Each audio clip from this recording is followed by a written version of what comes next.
Hello, ladies and gentlemen. Welcome to the Men2Men Podcast. I'm Malik, Carey, along with my co-host, Brett Carroll. Today, we're going to be introducing our favorite topic, manhood. Brett, why don't you tell the audience a little bit about yourself? Thank you, Malik. I'm Brett Carroll, obviously. I'm a father, a husband, a believer in Christ, Jesus. I'm a former business person, turned podcaster, turned life coach, advisor. And Malik and I have been good friends for about 10 years, and I'm blessed that he came to me and said, "Hey, let's do this." And so at this point in life, I'm just looking to be a blessing to others, to serve others, to be an encourager, particularly of men and young men, elderly men, families, and just try to be a support to my community as best I can. All right. Thank you, Brett.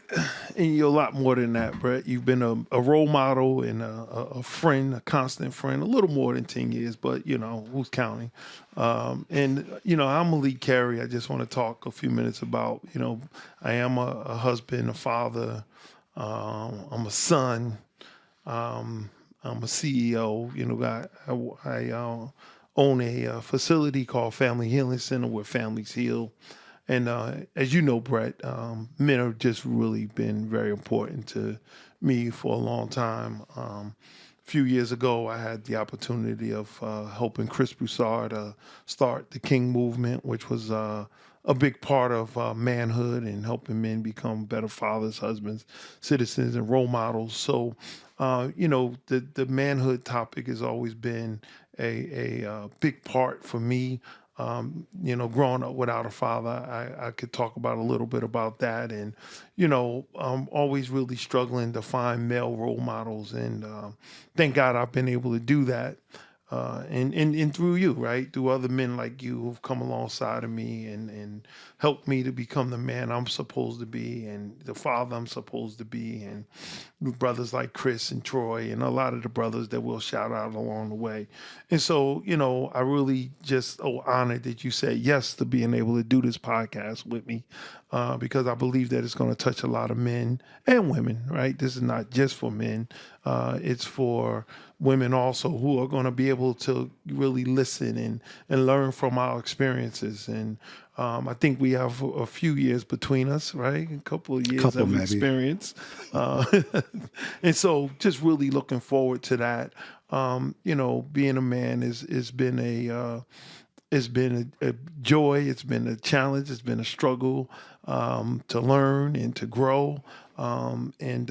We've both made our share of mistakes, and we've also had our victories. And so we're going to be able to talk about those things. I'm looking forward to that. Tell me, how long you been married, Brett?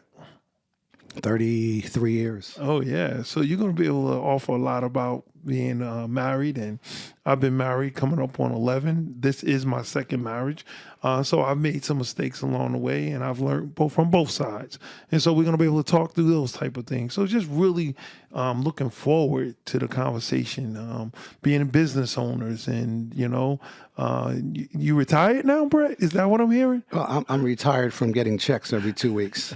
But as I said earlier, my passion right now is to help people get from where they are to where they need to be. Okay. In some kind of an advisory role, a role of an encourager, someone who's empathetic and passionate, and filled with compassion for other people. And so God has blessed me through 30 years of working in the so-called workforce in corporate America.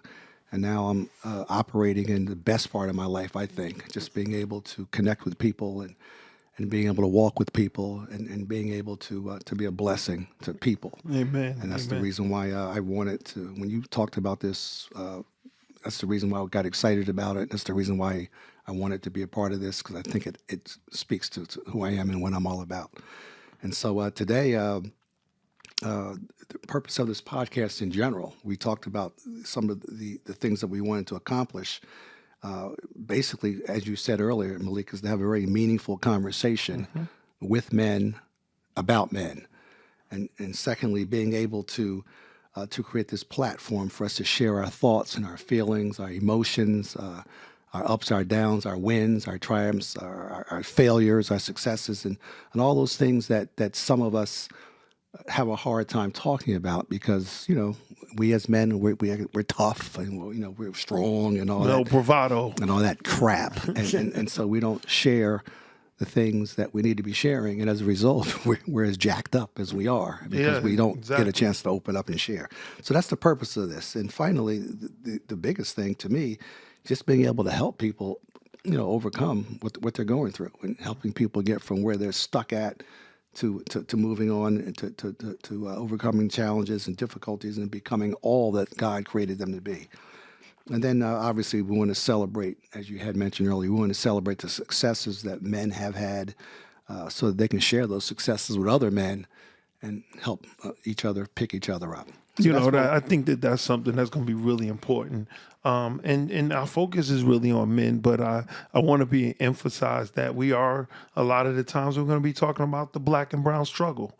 And so we want to be clear on that. I mean, we're not going to exclude any man because we both have really good friends of all complexions, but we do know that there's a struggle in the black and brown community that we want to really focus on. And so I want to definitely be clear on that because there are struggles that we go through that other races do not go through. And so we're going to be really focusing on a lot of the challenges. And I don't like to say struggle, you know me, but there have been some challenges and some struggles along the way. But we're gonna be clear. We're gonna be precise, and we're gonna do our research, and we're gonna bring you guys a great podcast. And that's one of the things that we're really looking forward to doing here is really bringing you guys a great podcast. We're gonna hit some areas.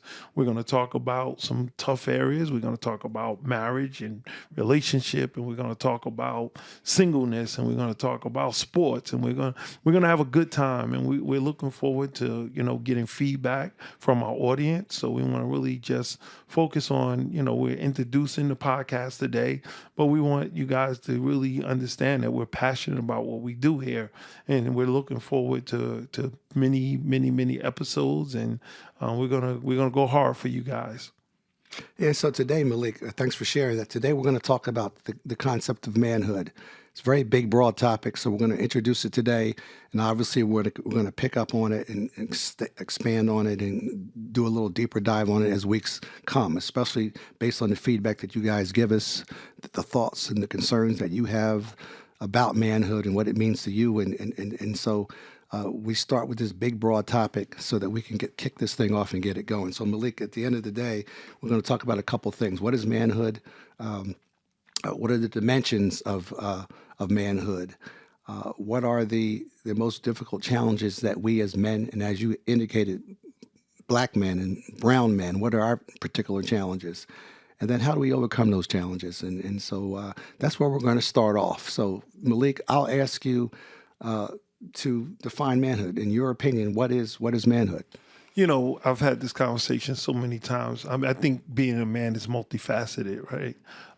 The label manhood, has been put on us to be protectors and providers and to take care of our families and to achieve, right? To achieve and to be the fathers and to be husbands and to be brothers and sons and all of those things. So it really is multidimensional, right? But for me, I'm going to say the meaning of manhood is, first of all, one, to follow Jesus, right? To understand that I am a man who fell in love with Jesus about, 30 some years ago. I had to work through some challenges myself, but allow God to mold me and to shape me into a man who, first of all, loves God, right? So for me, that was the biggest part of becoming a man, was falling in love with a risen Savior. Now, there may be some who are listening to this podcast who don't share those views, but for me, that was the first part, is becoming a man who loved God. And to become, I had a son young. I had a son very young. I had a son at 19. And I was not a man when I had this young man. And I was trying to figure it out and become a man, trying to raise some young man myself, and had some challenges along the way. But started to grow up along the way, and some other men came into my life. They taught me how to be a father so that I could be a father to my son. I didn't have a father teaching me how to be a man, right? And that's going to be some of the things that we talk about. So I learned from the streets a lot about manhood, right? I learned from the videos, and I learned from some of the older guys on what that meant to be a manhood. So early on, my definition would have been, a man is a player. He's a guy who gets a lot of women, and those were some of my role models in the beginning. But that's not what manhood is to me today, right? So manhood to me, again, is fall in love with you. It's about being responsible, right? It was really about learning how to be responsible and responsive to the people around me, to my community, to grow up and to take care of the responsibilities around you, whatever God put in, to be a steward, right? To be a steward over what God has given me. And so manhood for me has just evolved over the years. Right. I'll share my age. I'm 52. So what I looked at 30 as being a man and what I look at as 52 as being is totally different. Right. And so I had to learn how to be responsible. I had to learn how to show up for life. I had to learn how to take care of a kid and to become a husband and a father. Right. These two things were learned. And so for me, that multidimensional factor was become a man means being responsible for his actions, being accountable, being a citizen, being a friend, being again a husband. We package it in so many different ways, and so really, just for me, again, it's about showing up, right? It's about showing up for life and responding to life when life hits us, when it meets us, not to curl up somewhere, to put God first and to really just grow, right? And manhood is continuing to grow. We are always evolving. And so it means to evolve also. Talk to me about it. What do you think manhood is, Brett? Well, I think you did a great job of showing some very specific examples and talking about it in a big, broad picture way. And I really appreciate you being vulnerable and sharing that with all of us. I'm going to look at it from more of a secular, more of a definition standpoint of view than what you did.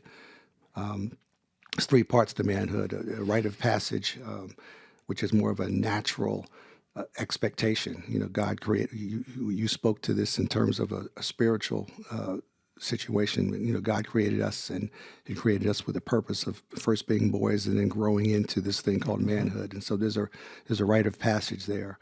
And there are things that we have to go through in order to go from being a boy to being a man through this rite of passage. And then there's this thing called a transitional process. The transitional process basically is you're a 9-year-old, a 3-year-old, a 5, a 7, a 10-year-old boy, and because you're a boy, you're doing boy things, you're thinking boy ways. And manhood is that transitional process where you go from being this kid, this teenager, this adolescent, into becoming a young man, taking on those responsibilities that you talked about, Malik, having the challenges that you talked about, Malik, trying to meet the expectations that are put on man, as you had talked about. And finally, the third thing, which is most near and dear to me when it comes to manhood, it's just me kind of walking through life on a day-to-day basis. What I go through every day as a black man, what I go through every day as a black husband, what I go through every day as a black father, what I go through every day as a black man trying to get equity in the society that we live in. Equity spiritually, equity financially, equity in terms of ownership, respect, credibility, all those different things. So I think all that is what I think of when I think of manhood. It's this big broad picture of what we live through, how we live out our day-to-day lives. I got a question. Mm-hmm. Can you be a male and not be man? Absolutely. Okay. Part of manhood, I think, is being a man and not just being a male. Obviously, we're born male or female, but the concept of being a man or the concept of manhood, as we had both just articulated, is transitioning from stage one to stage two to stage three, and being responsible and being complete and being held accountable as being the man of the house, the man of the family, the man in the neighborhood, the man at work, the man at church, the man wherever you go. So to me, manhood, which is different from being a male, is what do I look like? You talked about showing up. Manhood to me is showing up every day and demonstrating what men are supposed to look like, sound like, and do, act, behave, et cetera, et cetera. And so with that, we talked about this thing called the multi-dimensional man.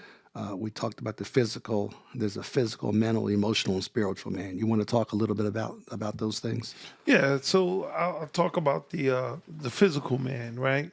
I think that the celebrities in the Hollywood has, put the man as this big buff, man who's over 6 feet and muscle and all of that, and I think that that's part of it, but I know that's not the whole part of it. Men, we come in all shapes, sizes, and colors. We come in all bills. We come in all those things.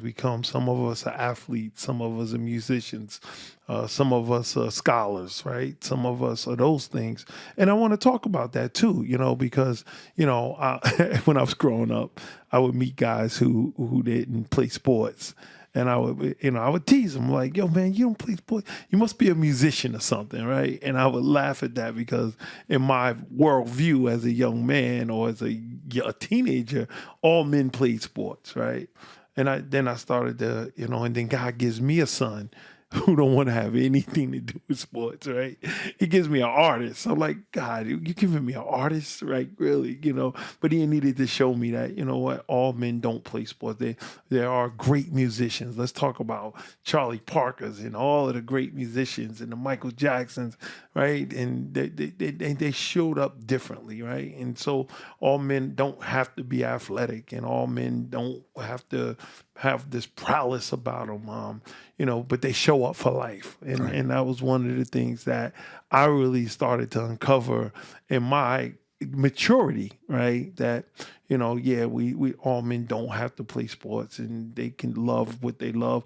I hear some men talking about, they love being in the garden, right? And I'm like, whoa, okay, And so those were the things that we came as multidimensional, multifaceted, that we do different things. We have different hobbies. We have different likes and dislikes. So we have different tastes. And so for me, that was one of the things that constantly I was challenged on early on.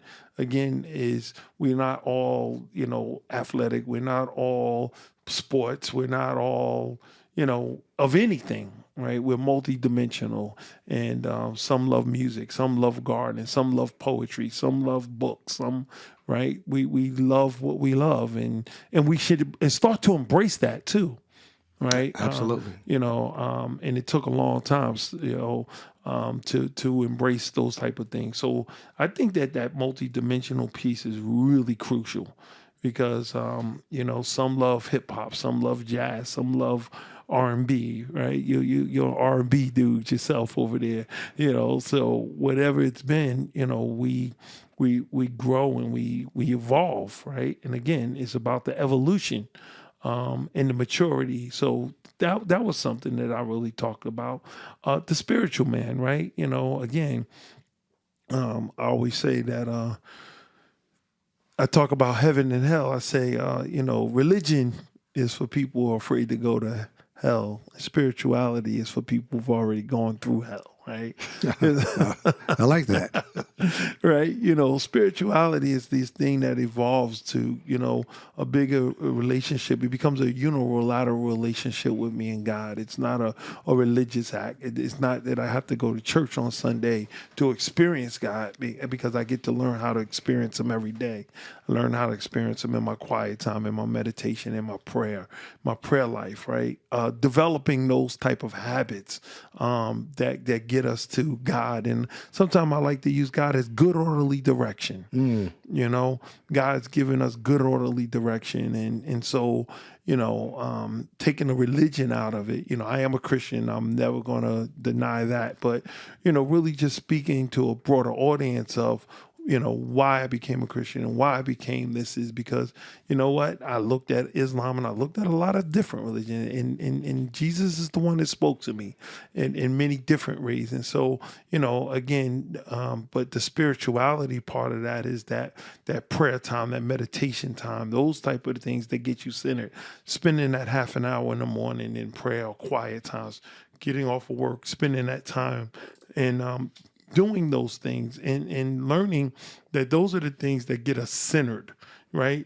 Being a man is about being centered. It's not being scattered all over the place, right? And so for me, getting centered means, you know, sitting still sometime, quieting my mind. As men, one of the things that I realize is we go so hard. We grind. We're doing those things. And sometimes we don't take a chance to just sit still.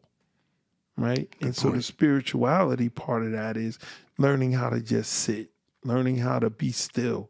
Right. I love this scripture. It says, be still and know that I am God. Right. And so when we look at those things, we start to look at a part of our lives that there is a spiritual part to all of our lives, whether we want to recognize it or not, right? There is this thing that is governing us. I don't, you know, I tell people all the time, you think you're in control of your life, try to hold your breath. All right.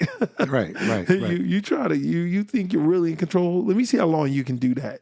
Right. And so, you know, there's a spiritual component to all of us, and really tapping into that is, I think, really powerful and demonstrating that, right? As men, let us demonstrate that, you know, it's not always about being macho and bravado and having those type of things, but showing the vulnerability and doing those things.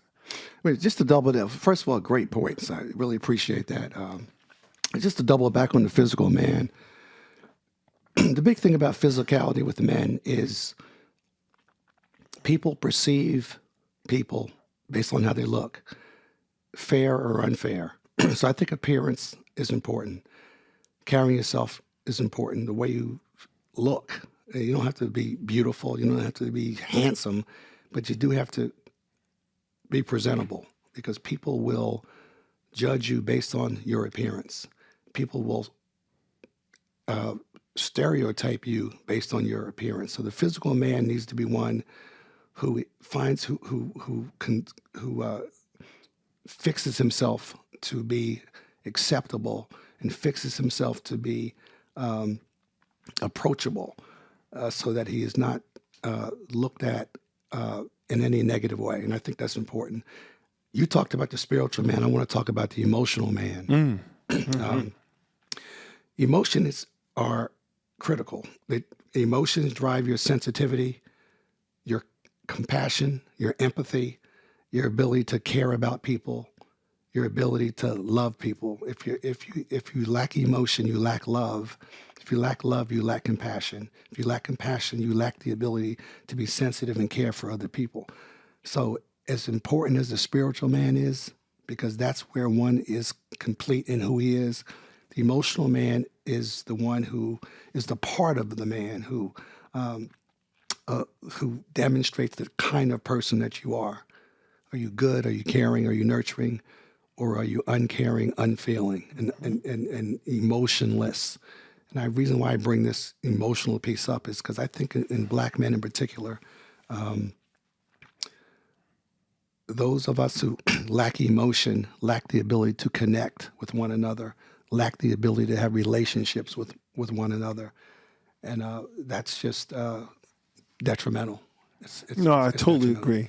And one of the things that I'm going to piggyback on that is, you know, have we been taught how to be emotional, right?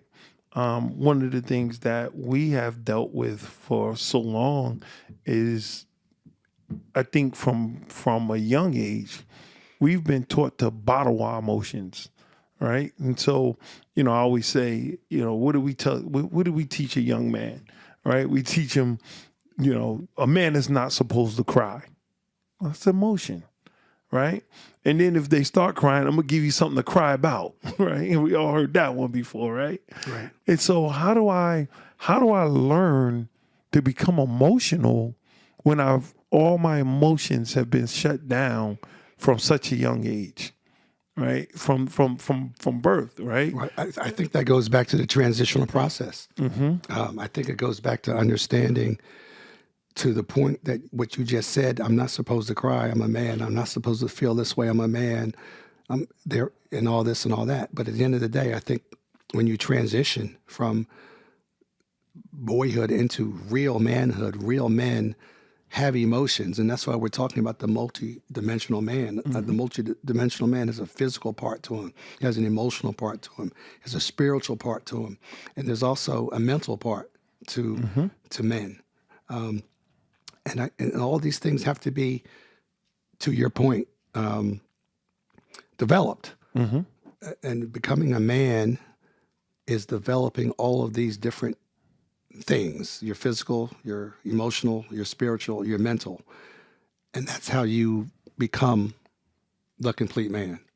And so that's what we're talking about here. A complete man. The mental side of the mental side of the man is important too. Knowledge, one's capacity for learning, one's ability to process information, one's ability to make decisions, solve problems, control one's behavior, control one's actions. Because the emotional man, we tend to react to our emotions. Negative things that happen to us makes us emotional in a negative way, and we do stupid things, bad things. And we act out of anger, and respond out of anger, and respond out of frustration, and all those things. All that. So the mental man, or the part of the man that's mental, has to be able to balance out those things so that the actions and the behaviors are done correctly in the right way. And so that's what we talk about. That's what we mean when we talk about the multi-dimensional man, or the complete man. What about the challenges, Malik? What about some of the challenges that we have as Black men? A couple things I'll throw out here. You can respond. Living with negative perceptions, for example. Start with that. Man, that's so good. I stopped listening to the news when I was 21, and people always ask, "What do you mean by that? What do you mean?" I said, when I looked at the news and everybody had a short haircut, they were between 5'11" and 6'2", and they were brown skinned. I said they were the only ones committing crimes, right? So I said, man, I'm in trouble, so I better start looking at the news, right? The perception of African American men has been doom and gloom in this country for years, right? I mean, we talked about it, even getting in the elevator with a woman who held a pocketbook or whatever it's been. And so for us, really overcoming that negative perspective. And it was something that you said early on about appearance, right? And I really want to talk about that.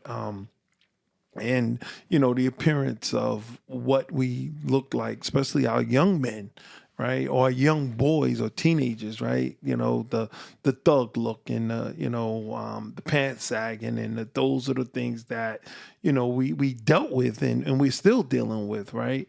And so the perception is that they were gangbangers, and even the music, right? That has been listened to, that, I'm sorry, but our white counterparts buy more of than anything. But, the perception of, the thug, the hip hop guy, the criminal, right? We've been criminalized in so many different ways. And so for me, that has been one of the biggest challenges for many, many years. In the 70s, it was the hippie and, whatever else it's been. But we've always had this negative perception of, the bebopper and the hip hopper and the guy who was a pimp, and, the pushers. And so, not to say it doesn't happen in every other race, because it does, but for our race, we seem to be the ones that are targeted the most. And so, that perception right there is one that has been one of overcoming for so many years. I had a mentor early on in my life. I was in my 20s, and I started working at a very high end place. And, one of the things that my boss told me was, Malik, you have to, first of all, my name, Malik, right?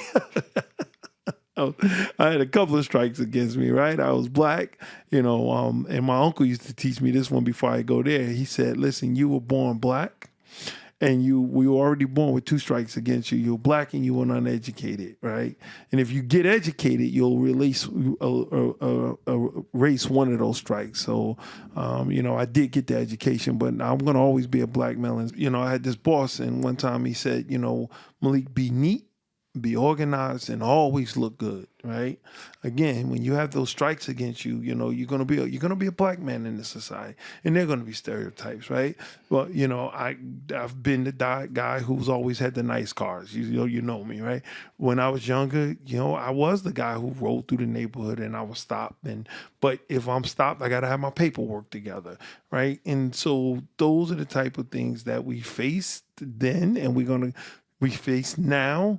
But we can overcome them, right? And we just got to carry ourselves. We can't get frustrated.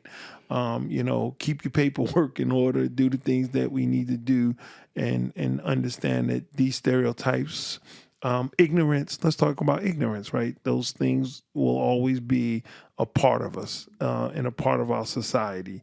And so knowing that there is ignorance, that some of it has nothing to do with us, but carrying ourselves in a way that says, you know what, when you do come at me, you better come correct, right? Because I'm together. So talk to me. What do you think? Yeah, I think when you look at perceptions or negative perceptions, I think it's important to realize that there are 2 kinds. There are the external perceptions, and then there are our own internal perceptions. And I believe that our internal perceptions are driven by external perceptions. And so your parents have expectations or perceptions of you, your spouses, your children, your family, your extended family. You have friends, you have people you work with, colleagues, you have customers, you have people you're in church with, you have people that you're in organizations with. And so the people who are in your circle of life, your inner circle, so to speak, they all have perceptions of you. And so I think that when you're, to your point, Malik, when you have these situations where people have negative thoughts of you and negative perceptions of you, it wears on you internally. So now you're basically driven by the negative perceptions that other people have of you. And so you have to live with the whole concept of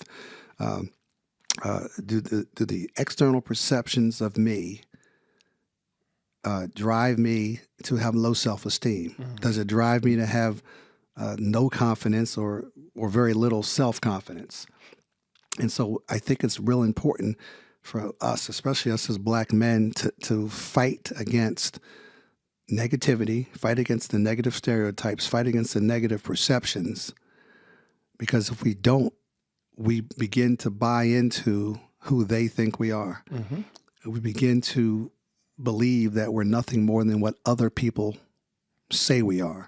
And we let other people define us. And anytime you let other people define you, you're in a lot of trouble. So one of the things that's really, really important to me is to kind of check in with people to make sure that I'm good with you, to make sure that I'm to kind of get an idea as to how you feel, and so that I got to make sure, so I can make sure that I'm so that the relationship that I have with you, whether it's my parents, whether it's my spouse, whether it's my children, whether it's my friends, extended family members, in-laws, whoever it might be, are we good?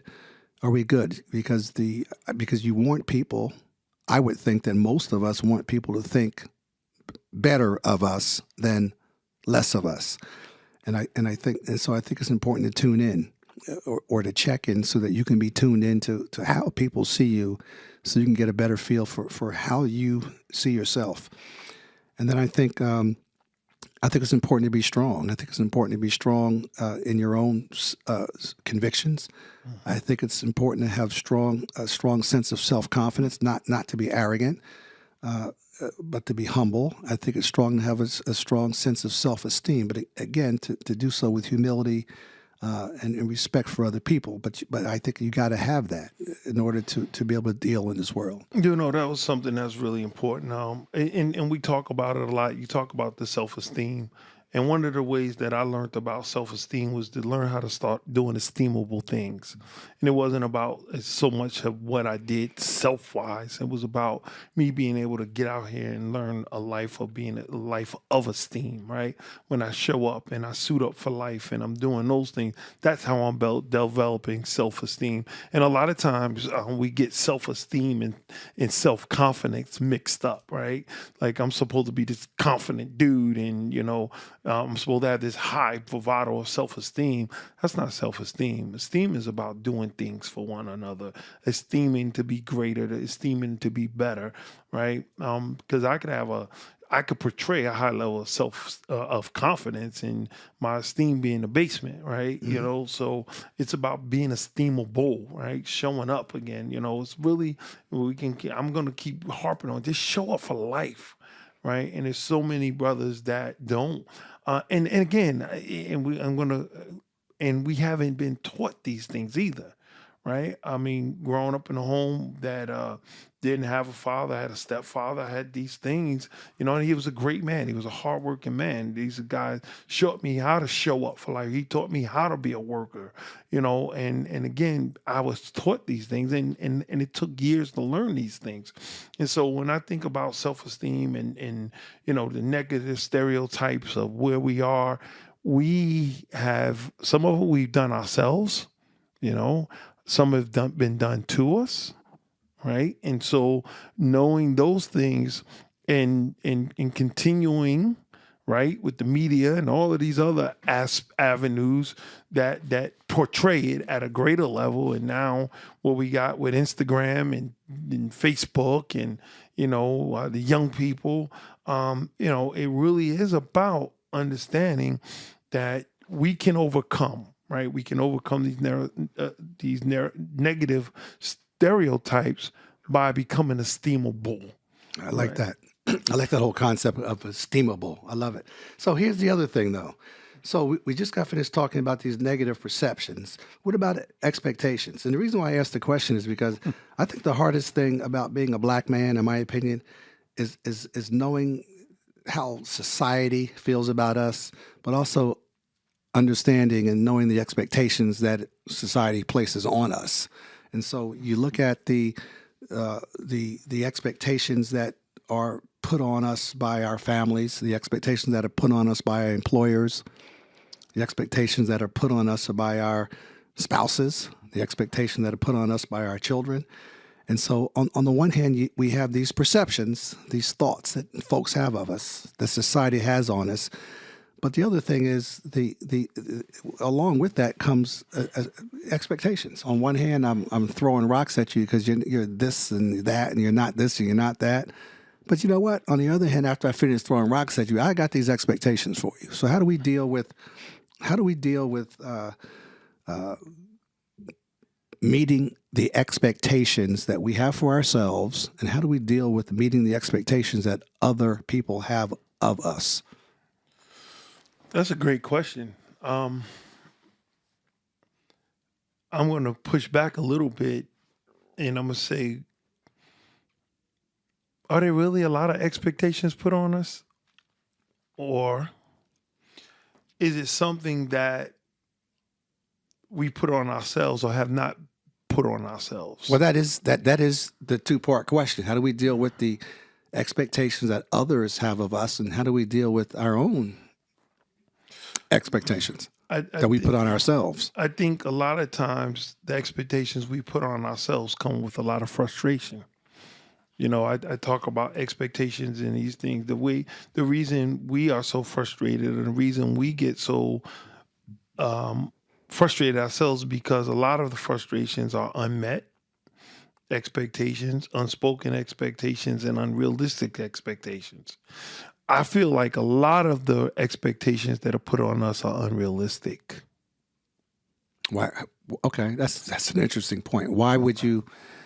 Okay. Why would you say that? Well, give me an example of an unrealistic expectation that is put on us as black men. So an unrealistic expectation is put on us as black men is we're supposed to show up as Superman. Okay. Right? We're supposed to show up and we're supposed to be the ones that are, right? Let's talk here. I'm going to go in a few parts. We're supposed to show up as Superman, right? A lot of us have children. I had my son out of wedlock, so I had him when I was young, right? And I had to learn how to be a father. And so I needed to learn how to show up, right? But when I was showing up, I was meeting resistance because I ran into an angry baby mama, right? I ran into something, and I see a lot of brothers going through this. So I wanted to be the father that I didn't have. And every time I showed up, it was met with resistance. Mm-hmm. Every time I showed up, I was met with her anger, her pain, her resentments, right? And so I was putting these unrealistic expectations on myself because I didn't realize that she had all the hurt, pain, damage that she came from, right? And so every time I'm expecting her to be something that she wasn't capable of being. Okay. Right? Okay. And so that was unrealistic for me putting that on myself and her, right? And so a lot of times we do those type of things. Unrealistic expectations are, everybody's not going to go to college. Everybody's not going to have, right? Let's talk about these sisters who are looking for the $100 million man, right? All of us are not going to be that guy. Right. Right. And so I think that there are a lot of unrealistic expectations being put on us and we're putting on ourselves, that we can't just show up as Superman every day. We can't just show up and be everything that society wants us to be. Right. Right. Well, that's why I kind of break it down into three different categories. Self-driven expectations is one, family-driven expectations is two, and thirdly, societal expectations. I think when you look at self-driven expectations, it speaks to what you just got finished talking about, Malik, taking on something that's unrealistic. And for me, I'm a big believer in mapping life out. I know God is in control of everything, and what did they say? The best laid plans of mice and men, right? That's right. Mike Tyson said, "Every man got a problem. Every man got a program till you punch him in his face." Right? Every man has a plan until he gets punched out, until he gets knocked down. Right. Yeah. But I am a big believer in having expectations, having my own expectations, but I break those expectations down into personal expectations, professional expectations, family-generated expectations, friends-generated expectations, or friends-driven, and community-driven. So I think if you were to look at your life and you look at all those different people in your life and all the different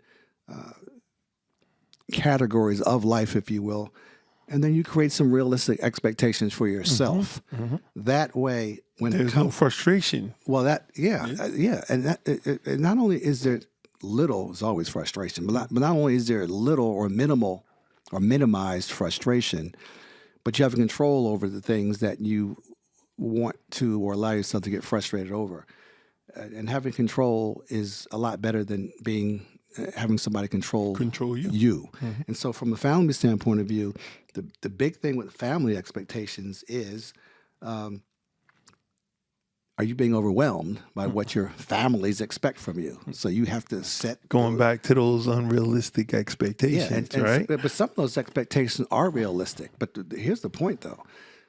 You have several family members. Your family is your customers, basically. Exactly. And so even if their expectations for you are realistic, and a lot of it isn't, but some of it is, you can still be overwhelmed and you can still be overburdened. Mm-hmm. And that's why it's really important to say, okay, family, I hear you. I feel you. I love you. But here's what I'm willing to do. And Here's what I'm not willing to do. All right. So now we're on the same page. So now I understand your expectations. You understand my expectations, and let's rock and roll. So let me ask you a question. I love that. And then how many of us have the ability to be able to say those things, though, right? And some of that comes down to being able to say no. Right. But that's why we're having this conversation. That's what this podcast is all about. There might be somebody who's kind of mastered that. And they might write back and say, you know what? I was in the same situation. Here's how I handled it. Here's how it worked out.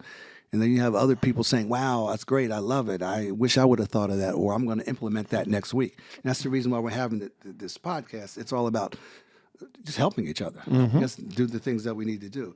You look at society, you look at the expectations that society places on people in general. It's tenfold because if you're a black man or a black woman, it's tenfold.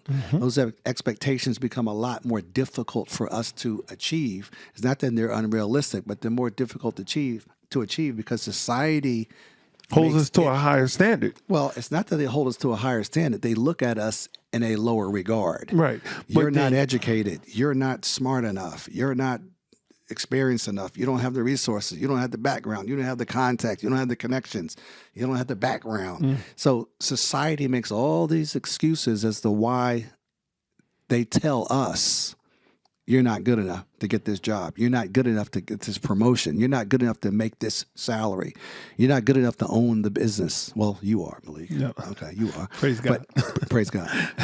But most of us aren't good enough to be in positions where we believe we have the capability of being. And most of us aren't in positions to fulfill our quote-unquote expectations for ourselves, whether they're professional and even personal. So it's real important to set very realistic expectations when it comes to meeting family needs, friends' needs, the expectations that you're. And those go back to the spoken and unspoken, right? So and again, I always say these are 3 reasons relationships fail: unrealistic expectations, unmet expectations, right?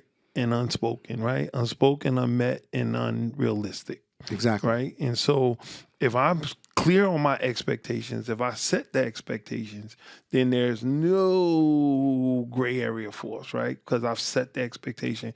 And those are the things that we have to be taught, learn how to do, right? And when I'm taught how to set those expectations, where I'm clear on these are the expectations, then there's no gray. And Exactly. so we learn how to do those things.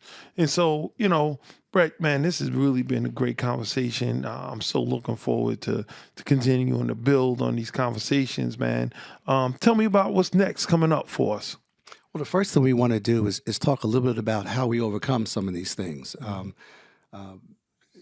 whether it's stereotypes, whether it's racism, whether it's we didn't even get into the whole thing of racism, but clearly stereotypes and clearly having expectations and trying to meet them. So before we close out, and I think we got a few minutes left, I want to talk a little bit about how we overcome the challenges that we have, how we overcome the negative perceptions of us, and how are we able to meet the expectations that not everybody places on us, but meet the expectations that we have for ourselves. How do we do those things? We shall overcome. Okay, man, we've been trying to overcome for so many years, brother. I how do we overcome? I think we overcome. How do you overcome 400 years? Well, I think. And Go ahead. We talked about education. We talked about careers. We talked about self-esteem, being esteemable. We talked about a lot of those things, right? Overcoming is a process. It's something we work towards, right? It's having the conversations. We're generations of trauma. We're generations of pain, hurt. 2020 to 20, we watch somebody get their knee in their a brother, right, on national television, right? trauma just right back and all of those things, right? So when we talk about overcoming, right, it's literally daily. It's the conversation. It's understanding that it's still a lot of generational hurt, a lot of generational pain, a lot of generational trauma that needs to be dealt with and met. There's a lot of counseling needs to happen. I'm going to put a plug in for counseling, right? I have to. What, is the Family Healing Center the sponsor of our show? Is that the deal? Yeah. But all those things that you talk about are the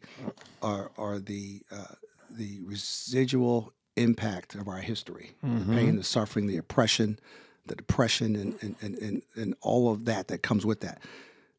So you get out of that, you overcome all that by starting off with a real simple premise, and that is, I want it. I want to really overcome this. Really I don't want to be a victim of my present. I don't want to be a victim of my past. I don't want to be a victim of my ancestors. That's really good, Brent. I'm going to push back a little bit. And I'm going to push back in the sense of, before I want to overcome it, I need to know I can overcome it, right?